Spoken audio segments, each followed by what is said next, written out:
বর্তমান অন্তর্বর্তীকালীন সরকার এটাকে ডিলে করে কিংবা আমাদের সাথে যদি কোনো রকম মনে করেন আমাদেরকে ওভারলুক করার চেষ্টা করে, এটা সরকারের জন্য কিংবা কারোর জন্য ভালো হবে না। কারণ আমাদের রক্তের উপর বর্তমান সরকার দাঁড়িয়ে, বর্তমান বাংলাদেশ দাঁড়িয়ে।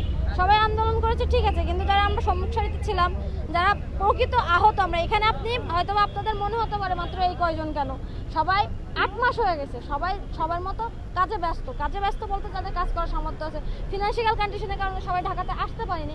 যারা আমরা আসতে পেরেছি তারা এসেছি, কিন্তু কি হয়েছে যে আমাদের এখন কিন্তু সরকার থেকে কোনো সহায়তা আমরা পাইনি। 1 লাখ টাকা যে একজন ব্যক্তি, একটা ফ্যামিলির ভরণ পোষণের দায়িত্ব, সে পঙ্গু, 1 লাখ টাকাতে কয়দিন চলে।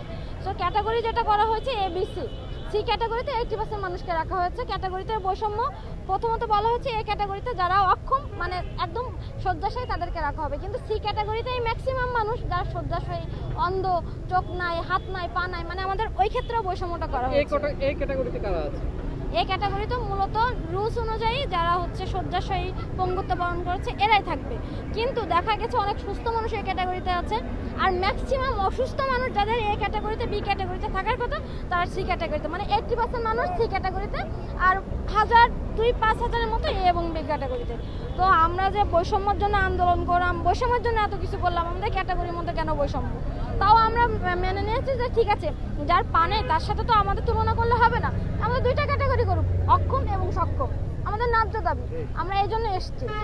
আর হচ্ছে আমাদের আজকে মানে আন্দোলন, আমাদের 7 দিন সময় আমাদের কাছ থেকে নিয়েছিল মুক্তিযোদ্ধা মন্ত্রণালয়। আপনাদের হয়তো মনে হতে পারে আমরা হুট করে এসে এখানে বসছি, না, 8 মাস হয়ে গেছে।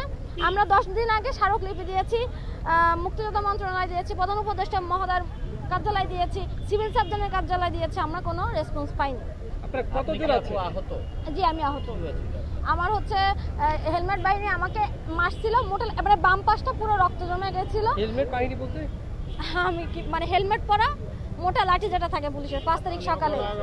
এখন আপনি পুলিশও বলতে পারেন, ছাত্রলীগও বলতে পারেন, যে কাউকে বলতে পারেন, কিংবা আমাদের আন্দোলনকারী মানে আন্দোলনটাকে বিভাজন করার জন্য আমাদের আন্দোলনকারীরাও মারতে পারে, তো আমি তো বলতে পারবো না। এখন মনে করেন আমার হাতে মেন সমস্যা হচ্ছে, আমার শিরার সমস্যা হয়েছে, আমি ভারী কিছু তুলতে পারি না। মোট কথা, আমি দেখতে সুস্থ, আমি ভারী কিছু তুলতে পারি না। আমি এখানে আসছি 22,000-এর মানে 22,000 আহতদের কথা বলতে, এটাই। আমি আমার পার্সোনাল কথা এখানে বলতে আসি। কোন জায়গায়?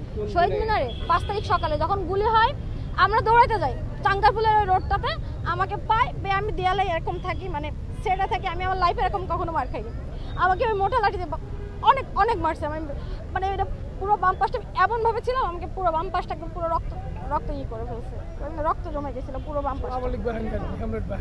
এখন এটা মেয়েদের জন্য তো ওটা মানে অসম্মানের ব্যাপার। আমি আমার লাইফে যেটা না সেটা করছি, আর আমি এখানে যে আসছি মূলত 22,000-এর জন্যই আসছি, এটাই আমাদের। 22,000 আপনারা? হ্যাঁ, তো আমার শিকার।